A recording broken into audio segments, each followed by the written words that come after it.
क्या नाम है सर? अभिषेक। कहाँ के रहने वाले? मैं रहता तो यहीं हूँ जॉब के लिए, लेकिन ऐसे मेरा घर पटना है। क्या लगता है 3 राज्यों में जो है बीजेपी पूर्ण बहुमत में आ गई है, 2024 लोकसभा चुनाव एकदम करीब में है, कितना असर पड़ेगा? देखिए, पूरे देश की नज़र तो इस विधानसभा चुनाव पे थी, ठीक है ना।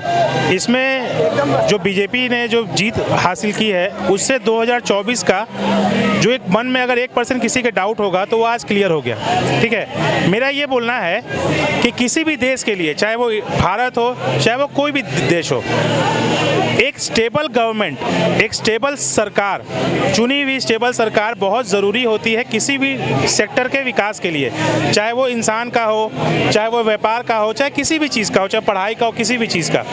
अभी तक हमारे देश में जितनी भी सरकारें थी, लोग बोलते हैं कि कांग्रेस सरकार ने ज़्यादा राज किया, चाहे जिसने भी किया, लेकिन एक स्टेबल गवर्नमेंट नहीं थी, गवर्नमेंट का कन्विक्शन नहीं था, गवर्नमेंट का जो विज़न होता है वो नहीं था।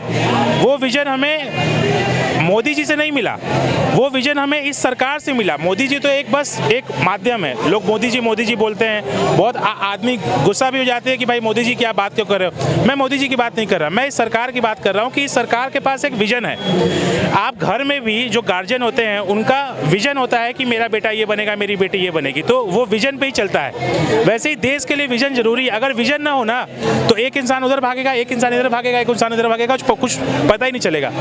आज इस गवर्नमेंट ने जो विजन दिया है उससे आज ये जो वोट हुआ है, इस पे जीत हुई है, तो ये सरकार की जीत नहीं हुई, ये हम इंसानों की जीत हुई है। उस प्रदेश के, जैसे मध्य प्रदेश के लोगों की जीत हुई है, राजस्थान के लोगों की जीत हुई है, क्योंकि उन्हें भी बदलाव चाहिए।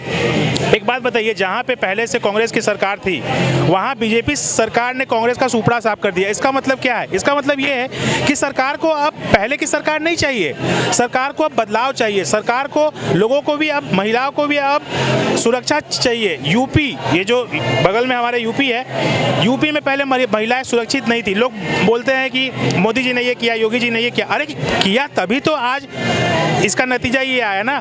देखिए, इसमें अगर कोई बोलेगा ईवीएम हैक हो गया, ये हैक हो गया, 100 तरीके की धारणा हो सकती है। धांधली का फिर इसमें आरोप लग रहा है, धांधली का आरोप लग रहा है। देखिए क्या होता है ना, उसका एग्जांपल मैं देता हूँ। जब कोई बच्चा क्लास में फेल होता है ना, तो वो क्या बोलता है कि भाई मैंने पढ़ाई नहीं की, वो कभी नहीं बोलेगा, वो कहेगा कि अरे वो भी फेल हो गया, टीचर ने पढ़ाई नहीं। तो ये सब चीज होते।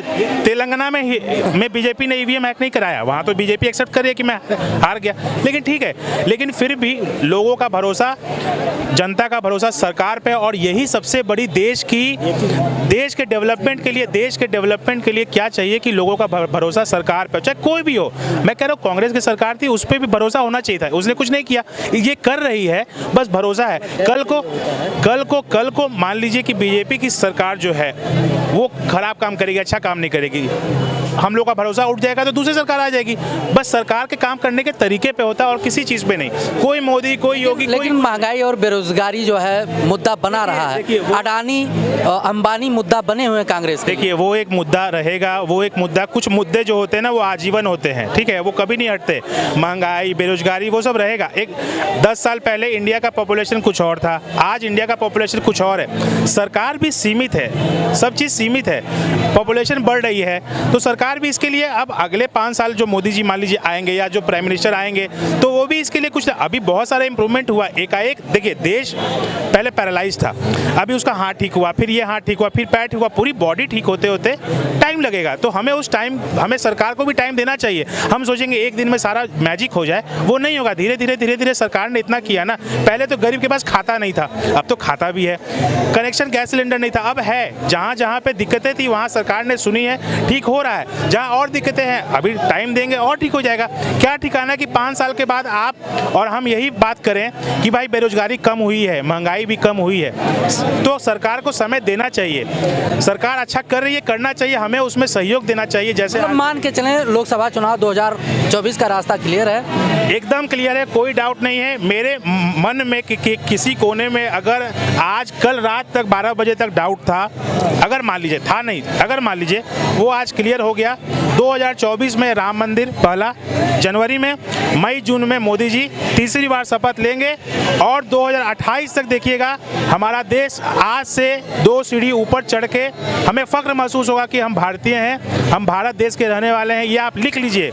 ये मैं मोदी जी से खुश होकर नहीं बोल रहा, मैं काम से खुश होकर बोल रहा हूँ। चलिए आपसे फिर बात करेंगे। क्या नाम है आपका? क्या नाम है जी? मेरा नाम सुशील कुमार। कहाँ के रहने वाले हैं? वैसे तो दिल्ली। क्या कहना चाहेंगे?